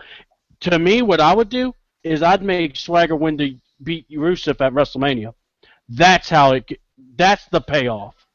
Give him the time to get better, to work harder. Do an I Quit. So Rusev, dominate, win the U.S. Championship, and he's dominating everybody. And they look at each other, and he'll say, I want to do an I Quit match or a submission match. And basically Rusev has to tap. And that's how you would end. If you're trying to do something big for Swagger, that's where I would go. And I like it. I would give the kid a chance. He's earned it this far. He messed up that one time, but dear God, everyone has mess ups. You give him a chance. Yeah, I love that proposal, C-Dub. I think that's an outstanding storyline idea. And what I really love about it is it would highlight the U.S. title, and it would elevate the U.S. title back where it should be, into prominence, into a very solid mid-card title, and now with them getting rid of the world title, it doesn't look like they're going to merge the US and IC, as was the rumor for a while. So at this point, that's a perfect way, you know, get Swagger his momentum back, let him feud with Bo and some of the younger guys, but get some momentum on his own without a manager, without a talk piece. And then, you know, like you said, have Rusev beat Sheamus for the U.S. title, establish heat on that title, you know, have him cut all these promos, go through all these guys, and then when it comes down to WrestleMania, or you know, that's your big payoff, boom, Jack Swagger, the U.S. title, and Alexander Rusev are all made through this feud. And it wouldn't be the typical heel goes through everybody, hits John Cena, and then crashes and burns, a la Umaga, a la Chris Masters, a la a lot of guys who they've done that to. That would be different, and I could really get behind that. Yeah, and that's what I'm saying, because my thing is, you know, stop letting it be a major superstar winning. If this is how you create stars, is you give them the opportunity to run with it. And that's who I would do. I would definitely do that for them. Like Triple H says, the title don't make the man makes the title. Yeah, and I believe Shawn Michaels started that trend too. Yep, exactly. Next is Renee interviews Y2J, and he pretty much talks about his match and stuff, and from SummerSlam, and he says that he's never faced anyone like Bray Wyatt, and that he's dead inside, and he's emptiness. He's empty inside, and Bray Wyatt is dead inside, and that he's nothing, and he has no soul, he has no heart, and he says that Chris Jericho says he's not going to give up. He still has a fighting spirit, and he's not done with Bray Wyatt. And obviously, we knew this feud was going to continue because Chris Jericho is going to be gone the next pay-per-view, Night of Champions. That's supposed to be his last pay-per-view, and then he's going to go back on tour. So obviously, they had to finish this off since it's even one-on-one. So this is going to be the tiebreaker. I do have a feeling that Bray Wyatt obviously is going to take this one too, because I mean, what's going to happen? Chris wins and then he goes away. It just wouldn't make sense. They need to have Bray Wyatt win and push him over, and you know, actually have people talking about Bray Wyatt, because you know what, this guy, he has everything. He has the potential. He's incredible. He has the promo skill. He has the wrestling ability. He has everything. He has the full package. And he really needs this push. He really needs to get people talking about him, so then he can finally start getting into that main event structure and start fighting for that title, for the title. And I think it would be interesting for him to fight Brock Lesnar, to tell you the truth, but I don't think that's going to happen. I think it's probably going to happen like later on, the end of next year probably is when he's going to get his shot. But this has been an interesting feud, and I do like how Chris Jericho is putting him over. And they had their match, like we said, at SummerSlam. It wasn't the best. Their first match was better. It was a little bit boring. Pretty much the move of the night was Bray Wyatt hitting about two Sister Abigails, one on outside the ringside and one inside the ringside to get the pinfall. But other than that, that was pretty much that. But so hopefully they are thinking about having a good stipulation for this match. To, you know, really bring it together, close it together, like a cage match, something like that, to really make it so, and which is very good, because since they've had two regular matches, they need a match, a stipulation match, definitely. But what do you guys think about this whole feud? It would be nice to see some kind of stipulation in the blow off, although I really don't. I wouldn't say that's a guarantee. I like Jericho's promo in that he's continuing to kind of blend his two characters from WWE, the Y2J character and the best in the world at what he does. And you know, he starts the promo off kind of as the best in the world, and you know, and then he kind of switches up that energy, and then he starts getting pumped up with the Y2J energy. And you know, I thought that they did a good job of furthering this feud. Jericho and Wyatt have great chemistry, and overall, I mean, Jericho's not gonna leave not putting the guy over. Jericho's a professional in that regard, and I definitely don't envision him winning and then going away. He gets it. You saw it last year with Dolph Ziggler. Even Fandango. When Jericho leaves, he's going to put someone over in the process. C-Double? You guys keep taking my thunder. But no, it's cool. It's, but yeah, Chris Jericho does it the right way. Last man standing match I would call for. That's what would be good between Wyatt and Jericho. Kind of show, I think, and I'm going to be very honest, because I think now that we're past, now we are where Brock won the title, the cussing's getting a little more loose. Here's what I'm proposing. Bray Wyatt needs to bleed. And he needs to win, but he needs to have a face of blood. Just something where why is he a monster? You look at him, he's just a big guy, big guy holding a lantern, some people would say. I love how he talks. I love how he is. Jericho tying everything together is great. The match itself was not the best, but it wasn't the worst either. Jericho's a solid worker, and I think we need to remember that. This guy's Hall of Fame material. He's not some jabroni that just showed up last night. And you said, hey, can you do this? He does do the job right. Bray is learning. You got to remember, Bray's a big guy. So, but for him to do some of the moves he does, it's incredible. I like where this is going. I am all for seeing more of it, and I think either last man standing. I don't want to see a Cage, because Cage, what we're going to see.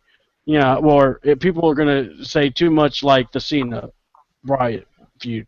We need to see something where Bray can take it to that next level. We know Chris Jericho can, but we need to see Bray Wyatt take it to that next level. So this guy is spitting all this rubbish. It's not just rubbish. It's spitting all this mad game. He really is crazy. But two, you got, okay, this guy's legit.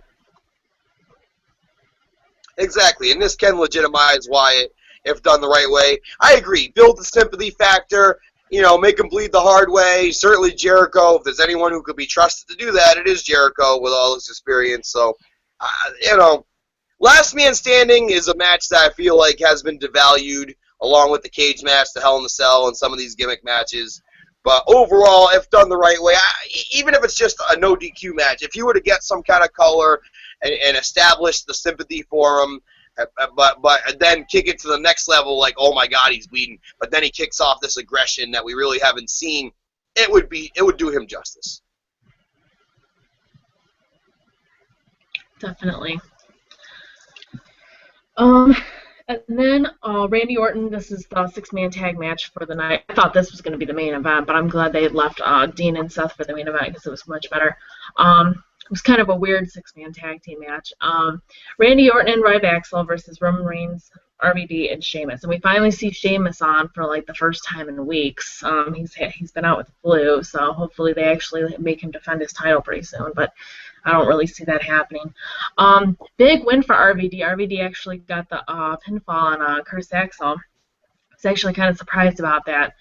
And they didn't really do anything with Roman. So he's supposedly supposed to be fighting Triple H, but Triple H and him did not, headbutts or anything.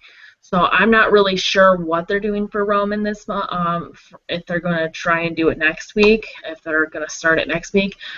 They do still have 4 more weeks, so they can still do it, but it's weird that they pretty much, every single other feud they pretty much continued, or they made a new feud with last night, but they didn't do anything with Randy for that matter either. They really didn't do anything with Randy and Roman. And speaking of Randy, Ric Flair showed up again right after the match backstage and talked to Randy, and he says, I know you're upset, but let's talk about this.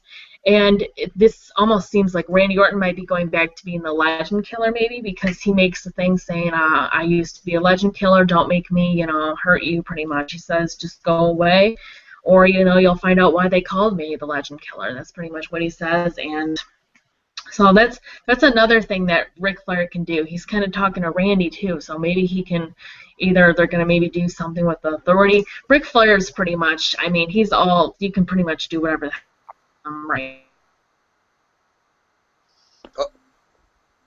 Yeah. Did we lose Haley again? I think we lost Haley again. Yeah, I think so. Yeah, so yeah, 6-man tag. What did you think about that match, man?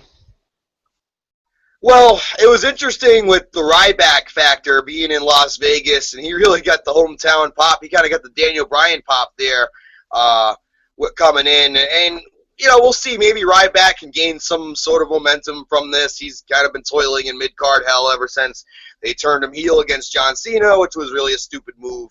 And then having him lose all those matches before that to Mark Henry at WrestleMania. That one specifically bothers me. So it was great to see Ryback kind of get some shine again. He's kind of been a forgotten entity.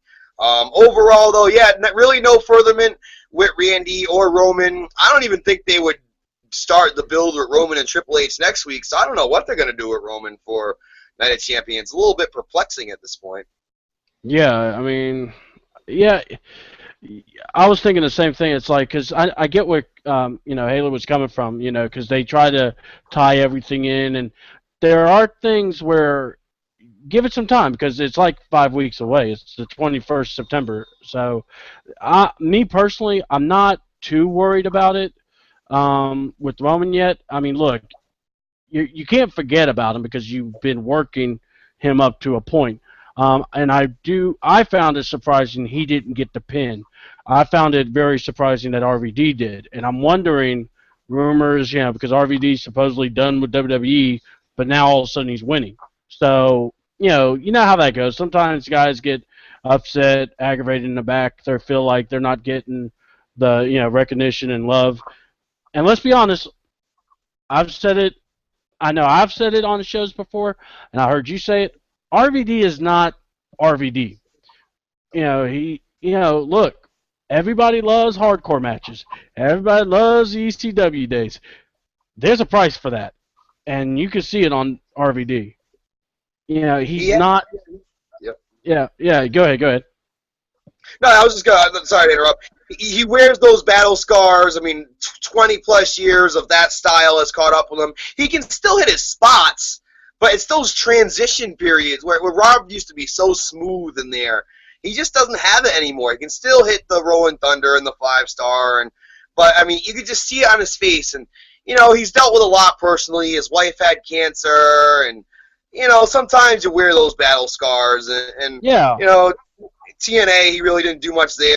I've heard rumors that in TNA he wasn't really well liked, and he went over on AJ on the belt, and that wasn't really well received. So I wonder if Rob kind of pulled a political move, especially what happened with Alberto Del Rio and the other people, and kind of was like, hey, well, I'm leaving, man, but can you get me some W's before I leave? Almost the opposite Y2J. And I've been kind of on this kick lately. We're comparing, as you saw last week in the review, C-Dub, kind of comparing where Y2J is at and where Rob's at. And I feel like Y2J he comes back, he's still in shape. He's arguably in one of the better shape of his career. And he's continuing to change, add tattoos. In the face, he's been partying for 30 years, so you can kind of see it in his face. But he can still work. Where Rob he doesn't. I love Rob. He's one of my favorites of all time. When he beat Cena in 06, I was marking out with all of them. I always felt like he was one of the most deserving people who never won a world title, going back to ECW, going back to the Alliance. So it was great to finally see him win, but now it's just like there's no rhyme or reason for him even being there. He's not putting people over. He's not enhancing his character. He's not enhancing other characters. He's not involved in a storyline for a belt. What's the point in bringing back Rob Van Dam? There's really no point. I love him to death. He'll be a Hall of Famer, I hope, but enough is enough. And then you have him take the pin in this 6-man tag. I would have rather have Ryback get the pin. At least the crowd would have went nuts if you're going to do something random like that. Yeah, I mean, hey, Haley, welcome back. We kind of went from there, but what were you saying with the whole Randy Orton and Flair? Pretty much he just I don't know if they're gonna do something with the Authority or what, because Ric Flair was seen a few times last night. Once with Dolph and Miz, and then once with Randy. So the thing with Randy is, who is he gonna fight now next month? They didn't really do anything with that. And they didn't do anything with Roman. So they got 2 matches they still got to work out. They obviously either just didn't have enough time, or I'm not really sure, but I was actually kind of surprised that they didn't do the Triple H and Roman thing, because that's supposed to be like their big match for Night of Champions. It's supposed to be one of their big matches, and they didn't do anything with it. So, and especially with Randy, I'm not sure who he's supposed to face now, unless he's going to drop the Authority and face Kane, Corporate Kane. Oh God, no. Wife beater would love to see that, but it's just it can go either way. I really don't know what would be next for Randy Orton, because he's obviously not going to be in the title picture for a little bit, and he's done with. I'm pretty sure he's done with his feud with Roman, since Roman won, and Roman's going to be moving on to Triple H. At least I think so. So I'm really not sure what's next for Randy Orton, if they're going to make him back to the Legend Killer since he made that little comment to Ric Flair backstage, or if they're just going to have him just drop the Authority, or what they're actually going to do with him. But I'm kind of interested to see what they're going to do with him, because I'm a fan of Randy Orton, and I really like him, and I hope they don't I hope they give him some good kind of storyline now that I hope they don't just put him in something stupid like with Corporate Kane or something like that. I want them to actually give him a really good storyline and make him, because he's a main eventer. Of course he's a main eventer, so he should be in one of the main event matches. And I just hope they don't screw with him for the next few months, since they might see that they don't have anything for him. I'd love to see him and Lesnar have a match or two. It really never happened when Lesnar was around. Randy was younger. I think they had one match where Randy was I think it might have been the first ever match where Randy used the inverted neck breaker. That's one of his signature moves now. I think it was the first time he had ever broken it out in that particular match. But other than that, we never really seen a feud with Randy Orton and Brock Lesnar. And I think if they were to go through this Legend Killer kind of thing, as you're saying, maybe he takes out Flair, takes out Uncle Kane, takes out some festering legends that really don't have no business on television at this point, maybe they could logically have Randy Orton versus Brock Lesnar at Survivor Series. It should be a match that would sell tickets. I mean, at this point, you want to give Brock credible competition. So you give Brock, Batista, Cena, Orton. That's the most credible guys you got. So, and as far as Triple H, I feel like this match is probably not going to happen with Roman at Night of Champions, because when Triple H wrestles now, it means something. He wrestles, twice a year, if that? So they're not going to have Hunter wrestle on a short build. And there's 5 weeks still to Night of Champions. There's still plenty of time to fill in the gaps, and they certainly could do that. But I feel like if Triple H was going to wrestle, they would have at least teased it. Maybe Triple H would have gotten in Randy's face. You didn't get the job done, so it looks like maybe I got to get the job done, or something to that effect. And we just didn't really see that. Exactly. Yeah. That's what was so weird about it. Well, yeah, all right, so my views on this whole issues is this. The six-man tag really was, like y'all said, weird, because I don't know if RVD is now a tag team with Sheamus, which, if so, I don't have a problem with it. I'm not saying it's the greatest thing. I could list a couple of more guys that I would like to see Sheamus team up with before RVD, and that's not a shot at Rob. I mean, but the thing is this. Rob's on his way out eventually. We know that. So we don't know what all's happening. With that said, the guy I really am looking at the most would probably have to be, it's got to be Randy Orton versus Roman in a number one contenders match. And I could see Randy breaking out Legend Killer mode, because if he's teasing that already, then he needs to go ahead and start doing it. Drop Legends, beat the hell out of everybody, and then look at Brock, and call Brock out and go, "You're a legend. You beat the Undertaker streak. You destroyed Cena. I'm the Legend Killer. I'm killing you."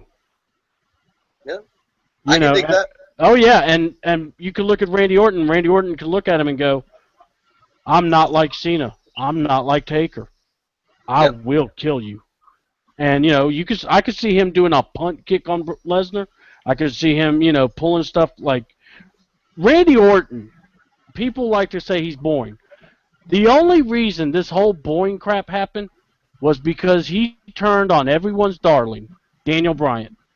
If it was anybody else, everyone would have been so excited for Randy Orton being heel again.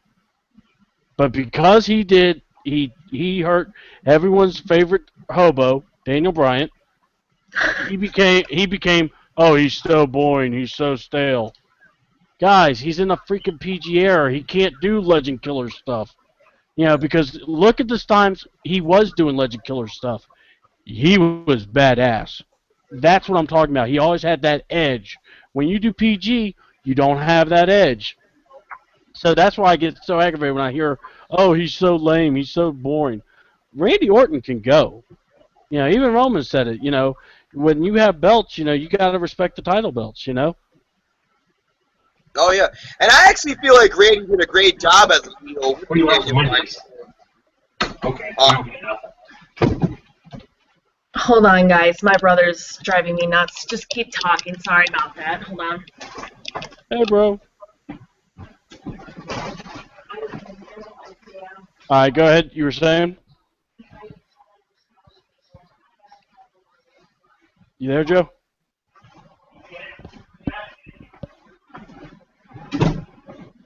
Hello? Okay. Did you guys... I told you guys to continue talking. I think Joe's frozen. Oh, is he? Anyways. But, yeah, it's just going to be interesting what they do with Randy. Next, I want to talk about this. Rusev. He pretty much talks about his match and about how he, well, Lana obviously does because Lana's his talker, but she talks about how he pretty much he won from Mother Russia and everything like that, and our president's so proud of them, proud of him and everything, and pretty shocking too. I thought maybe Sheamus or someone was going to come out, but Mark Henry came out, and it was pretty surprising. I wasn't expecting it, especially since he's been teaming with Big Show. I thought they were going to do something with them. So obviously that's just kind of for like their little, pretty much to put Big Show into something because they didn't have anything for Big Show. But so since Mark Henry came out and he pretty much called them both jackasses, and Lana was actually pretty scared. She looked like she was terrified, and that she was actually scared for the first time. She didn't tell Rusev to crush him or anything like that. She looked like she was scared this time. And she pretty much, Mark Henry just said that last night made him sick, and that he's ready to take over, and he wants to pretty much destroy Rusev, and he did the world's strongest slam on him, and it left Lana speechless. She wasn't even mad. She was shocked. I think she was terrified now that Rusev actually has an opponent that he's going to have some trouble with, you know, because she thinks that he's, you know, Mr. Big Guy and he can beat anyone up. And since, you know, the world's strongest man came out, she got terrified, and she pretty much I think she thinks Rusev might not have a chance here. And I'm pretty sure that Rusev's going to win this one way or another. I don't see Mark Henry, especially if they want to do that U.S. title thing with Rusev. He obviously, I would think they would still want his undefeated streak. So I would think that he's going to pull it off somewhere or another. But I do think this feud is interesting. It's pretty shocking. Just something for, I guess, to get ready for Sheamus, I guess, because Sheamus hasn't fought Rusev yet, and then he's obviously pretty much for so Sheamus can hold on to the belt for a couple more months or something like that. I don't know, but Sheamus hasn't even defended his title, so I really don't even see the point of that. Anyways, I feel like they should have just made the match right then and there. But if they want him to keep the belt until, like he said, WrestleMania, which I really liked your idea. Then yeah, they are. I mean, he's gonna have to like hold it off a little bit, and then, you know, eventually win, hopefully at the end of the year, and then carry it until WrestleMania and still have his undefeated streak, and then hopefully Jack Swagger can get back into the title picture and beat him, and then, you know, obviously, because I really think Jack Swagger is the right person to defeat his undefeated streak. I don't really think anyone else is good enough for the job. Or, well, I mean they are, but like I want someone special to do it, you know, someone that really needs it and someone who deserves to get back to where they need to be. And Jack Swagger is the one to do it because obviously he's, you know, All-American, you know, and it's perfect. He has the perfect gimmick for it, and then he's, you know, from Russia, so it's the most perfect thing that they could do. But what do you think about this feud? All right. The potential for it is good. Mark Henry has gotten to that point in his career where he can help make some of these guys. And you got to remember, World's Strongest Man, he's big and everything. The good thing about him, though, is he's getting it. When he got his title run, it was awesome.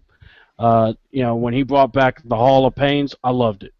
Lana looked like, oh, well, it's almost, she's got to sell, how surprised she is. Because think about it.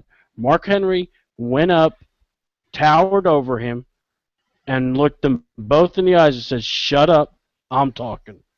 He's bigger than them. He's stronger than them. So it's kind of like, oh, crap, And I like the idea of Mark Henry beat him, but yet what I would like to see is just kind of, some back and forth. Rusev winning maybe by disqualification, meaning he can't, it's not to beat him, but to, find a way to, like you just said. So for me, this moment was great for Mark Henry, I thought. And for Rusev, too, because we got to see Rusev challenge. He was challenged with Swagger, and I thought they have a really good chemistry. That's why I'm hoping it's not over for them, because of the way he lost. When you lose like that, you have an opportunity you got to get that opportunity to get that win back. And if I was a writer, I'd be like, we're saving this for WrestleMania. The vindication of Jack Swagger. And we can build Jack up for 6 months. We'll build Rusev up for 6 months, and these Titans collide at WrestleMania. And the good thing is, it would be a moment for Jack and Rusev both. You got to remember, this is WWE. These guys have trained to get to this spot, so to be there, it's an accomplishment themselves.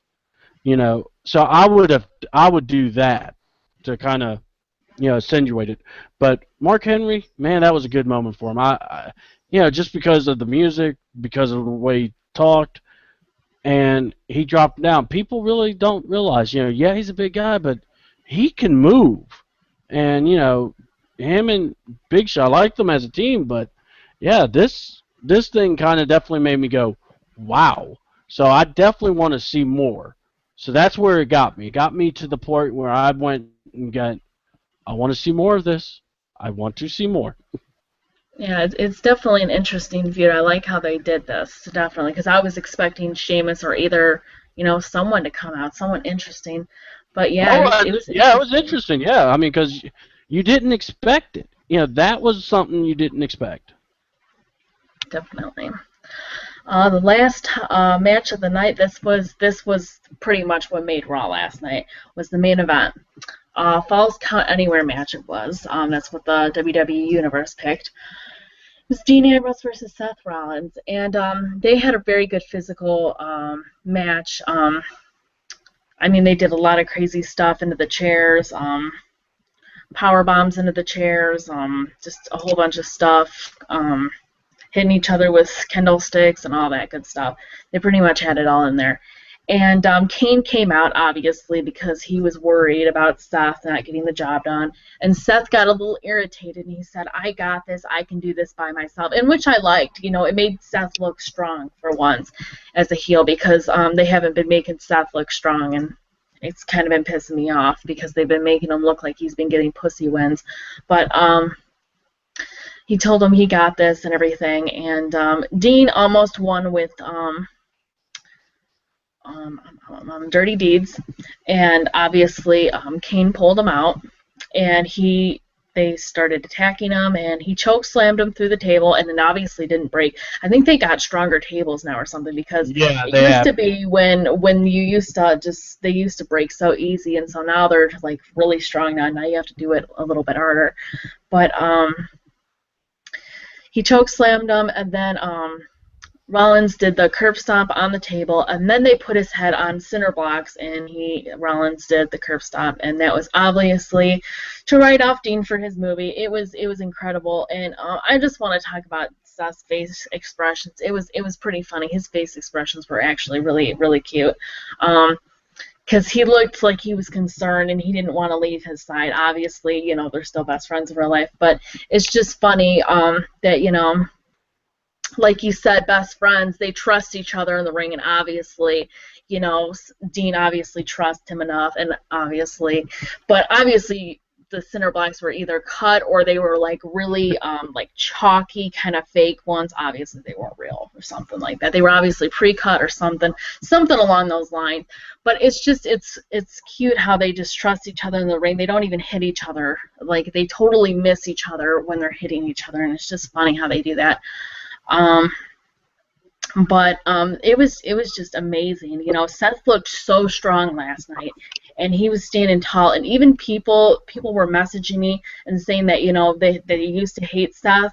They're saying now all of a sudden they love him. They love him, and that he's their favorite. And it was kind of shocking because it's just like, really, you guys love Dean, but he destroyed Dean last night, but now you love Seth. Like, is it because you didn't believe in Seth? It's obviously because they didn't believe in Seth and they didn't think he was worth a main eventer, and they thought that they probably were pushing the wrong person. And now that they finally have seen, you know, Seth's potential and what he can actually do, they're starting to believe in him now, and they're actually saying that he actually is a good heel, and he actually can do this, and he actually can be WWE champion. And that's what makes me happy too, because I've always believed in Seth, and I've always told people that this guy has everything. He has the full package. He can talk.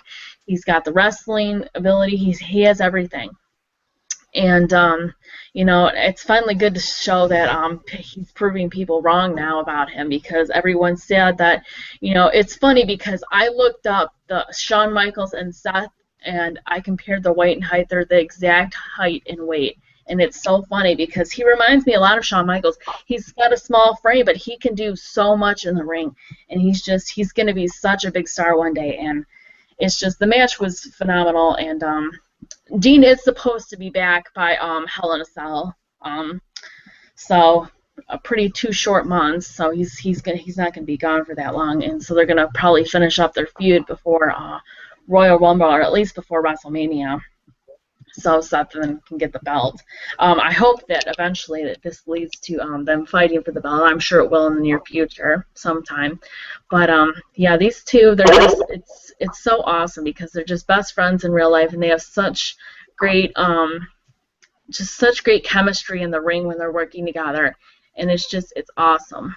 It's awesome because the stuff they do in the ring is just crazy. Like C-Double, like you said, they trust each other because they're best friends, and it's just they can get more violent in the ring because they're able to trust each other, and it just makes it look more real, and it makes it look like they actually can't stand each other, you know.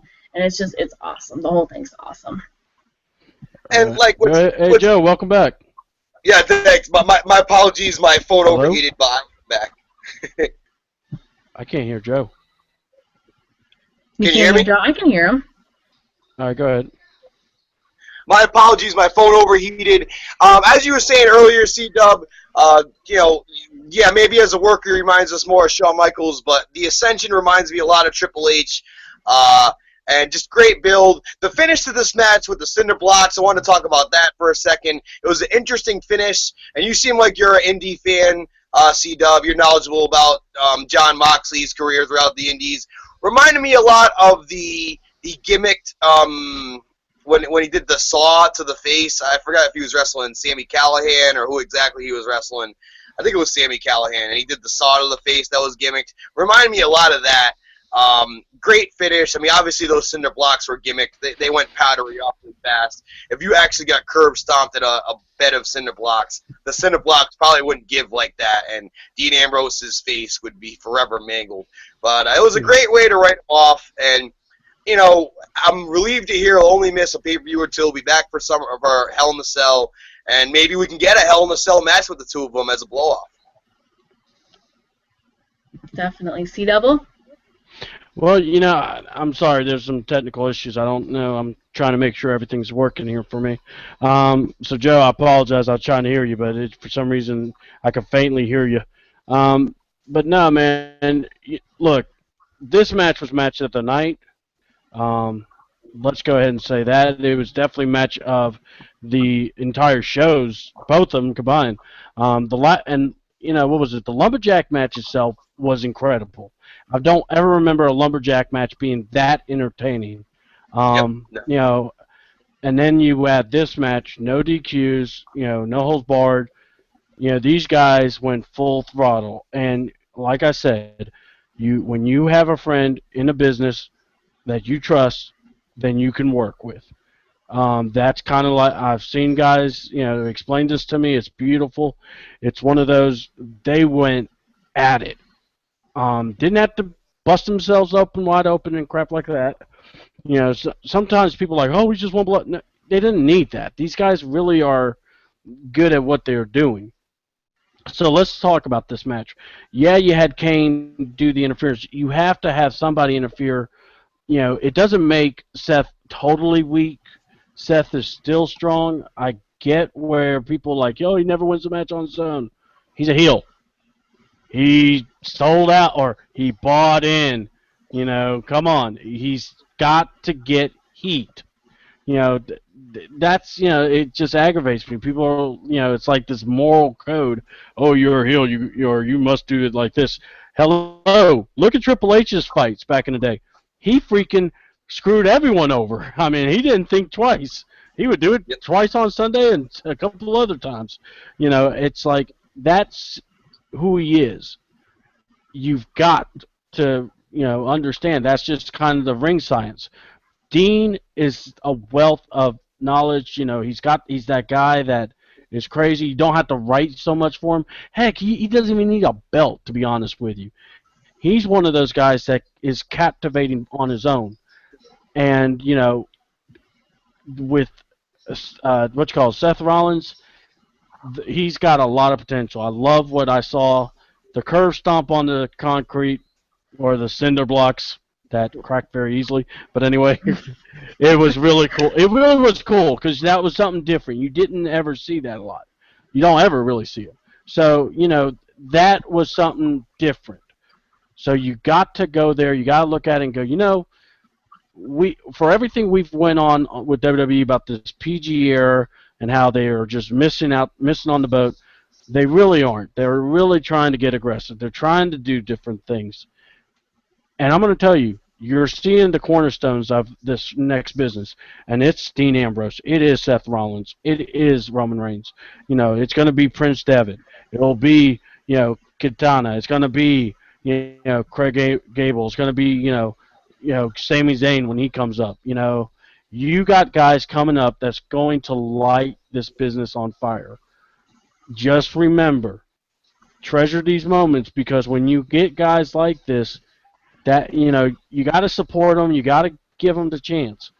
And I'm so glad they put Dean Ambrose and Seth Rollins in the main event. It's been needed to be done. It was done, and the payoff was great. I don't remember having so much fun watching a main event like I did today watching that main event. I mean, it was match of the night. It was match of the weekend. It was arguably match of the year, guys. Absolutely incredible. And you speak on the chemistry they have being real friends. That is true. Some of the best feuds I've had with my personal wrestling career in RICW and the ability to take it to the next level have been with some of my best friends in real life. Heck, the guy who's holding our heavyweight title, the Universal Champion, the franchise, Brian Sire, me and him had a feud over the mid-card belt in our Fed, which I was holding for a while. And we did a finish. I cold clocked him with the belt to get heat for the finish, and I legitly split him open the hard way. And just moments like that, when you're like best friends or really good friends and have that chemistry with someone, you're not worried about oh, this guy is gonna be thinking I'm taking liberties, or oh, you just go out there and do and feel, and you can just tell it's so natural, and you can just tell what Dean and Dean and Seth, blah blah blah blah, that it really is so natural. And you're gonna see that with guys like Steen and Generico. You've seen that with Cesaro and Generico. Sami Zayn. You're going to see that with a lot of these guys who have worked with each other throughout the Indies and have these trusts, and hopefully that continues to convey with the new generation. Because you're right, C-Dub. Cherish these moments. Moments like last night, it's Rock Triple H in the ladder match. You know what I mean? It's Steve Austin winning the King of the Ring and cutting that promo. It's moments that we're going to look back and be like, wow, like this really helped ascend these guys to the next level. And it's funny, too, because WWE.com said that they couldn't find Dean after, and he got out, he refused medical treatment and everything like that. He probably just got in the back of his car and said, see you in 2 months. Probably went and drank a beer with Seth and was like, see you at the bar. Yeah, beer with Seth. Bye, Hollywood. The bar. It was great, though. It was amazing. I'm kind of excited to see what Seth is going to do for the next 2 months. They did say that it's going to be a big pay-per-view. Something is going to happen in the main event. At least that's what my website said. And I mean, it is just a rumor website, but that's backstage, talk backstage. And it would be interesting for Seth, even though I do want him to turn it in at WrestleMania. This would be the time to make Seth champion, or at least try to turn in the briefcase, because Dean's not there. But I highly doubt it. Even if John Cena wins his title back, or if Brock wins, I highly doubt they're going to let him beat Brock or Seth Cena for the title. That's just my opinion. That's why I think it would be better to wait for WrestleMania. But we will see. I'm kind of excited to see what they're going to do with Seth for the next 2 months to keep his momentum up. Now that Dean's gone for a couple of months, he's got to carry around that briefcase and maybe a few fake cash-ins, and we'll see. I just don't think he's going to try to cash in while Brock's champion. I just don't see it. So, because he's the Authority's guy too, so he would have to go against the Authority too. That's another thing too. Since Brock's technically in the Authority, well, at least they support him. He's not going to do that because if it was John Cena, then yeah. But if it's Brock Lesnar, oh no, everyone's happy, so they're happy, then whatever, And after we saw Brock Lesnar destroy The Undertaker at WrestleMania and destroy John Cena at SummerSlam, absolutely destroy John Cena at SummerSlam, it's going to take, and I've said it in the past, a Herculean effort to get that belt off of him. And I don't think a simple cash-in, he's going to have to get hit with 10 chair shots and choke slams and stunners and everything for me to believe that Seth can cash in on Brock at the moment. Save it till WrestleMania, cash in on Roman or whoever it is, and make it count, because the briefcase has been undervalued in the past few years with unsuccessful cash-ins, and instead of making guys' careers, it's been breaking guys' careers, especially in the case of Damien Sandow. So I really want to see the briefcase, whether I'm a Seth fan or not, I want to see that briefcase cashed in successfully. And quite frankly, it will not be cashed in successfully against the Beast Incarnate. It just won't. Yeah. Why even try it? Hold on to it. Do what Edge did. Edge had the blessing of having great feuds with Kane and Matt Hardy to keep him, and Ric Flair as well, to keep him busy before he cashed in on John Cena at New Year's Revolutions in the after the Elimination Chamber match. So, pick your spot. He's a heel. He needs to come off smart. If he comes off stupid and just we Bailey again. We're taking. We lost our host. That's not. And good. I still can't hear you. All right. I know my view on this. The match itself, I was very impressed with. What can they do with Seth Rollins? To me, it's wide open. They could do just about anything. Seth is, to me, is one of those guys that is now bridging that area where, you're going to have someone transition. Definitely a transition superstar where he can wrestle with big guys, he can wrestle small guys. Ideally, you might want to even look at going ahead and doing him versus Roman, but not really the case here. There's so many options you can go with, and I think with WWE has to look at is what works well. If Brock is not able to wrestle for the full time, where do you go? Well, let's look at the number 2 thing you can do. Cena wins. Well, Seth cashes in. Guess what? Next pay-per-view, you have Cena win because he breaks the record. Then it breaks off so many other storylines. This is just one of those things. In wrestling, you have to be flexible. You have to be willing to learn. You have to be willing to go, what works here, what works on this side, what works for the business. And I know watching indie shows and being able to be a part of a few, I've learned with the guys, they've taught me well, where, you have to be able to be, moldable.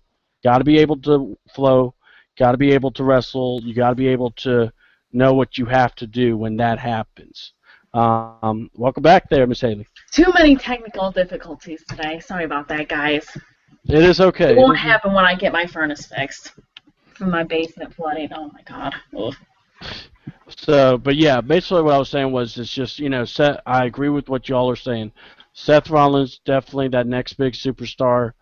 It's just, what do they do? There's many different ways. Let's say Seth does cash in against, Cena. Cena beats Brock in the rematch. Then Seth cashes in on Cena. Guess what that means? Cena then can become more than just a 16-time champ, but a 17-time champ. So, there are many different avenues to go. And I like where it could go, and I just, definitely was a very fun Raw. For me, it made it feel good because you got to see Seth Rollins, Dean Ambrose main event Raw against each other, and it was done very well. Yeah, definitely. Overall, this whole Raw, that was pretty much just the whole thing of the night. It was just amazing. I can't wait to see Dean come back, and that's pretty much that. Any closing thoughts, C-Double?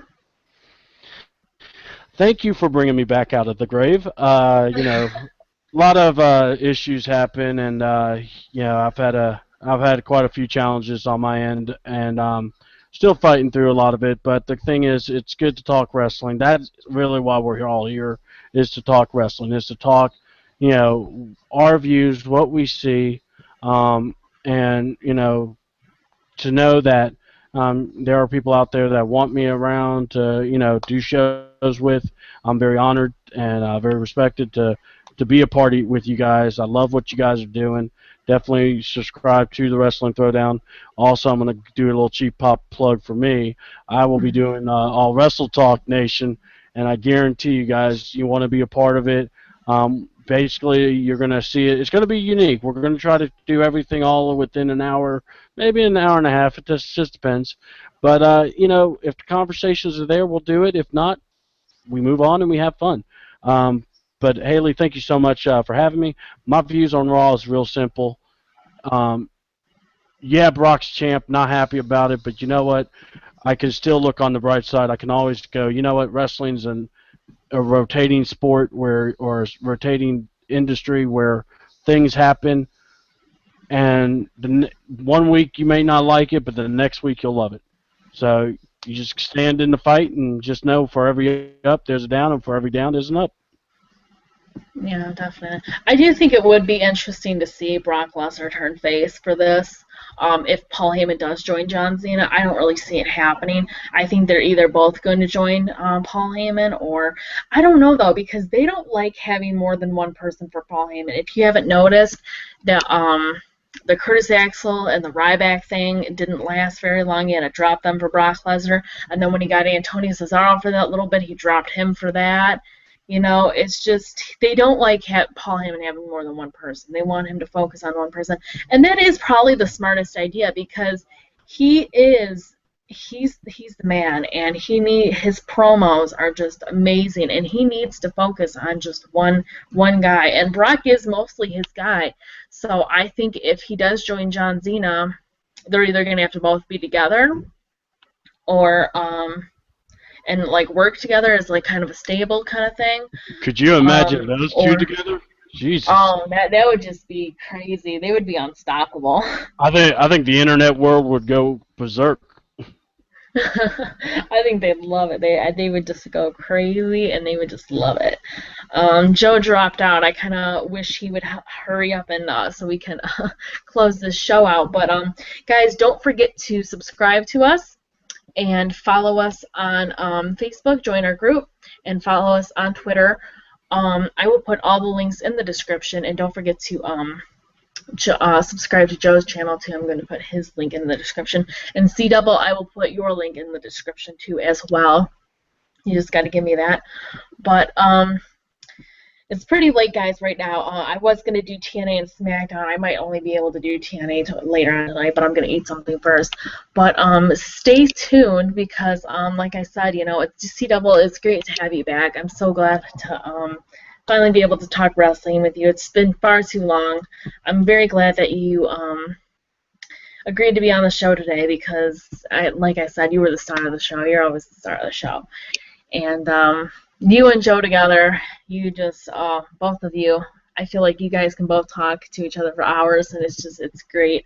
I love both of your guys' points a lot, and you definitely bring a lot to my show. And I would love to have you on again, definitely. I think it would be great.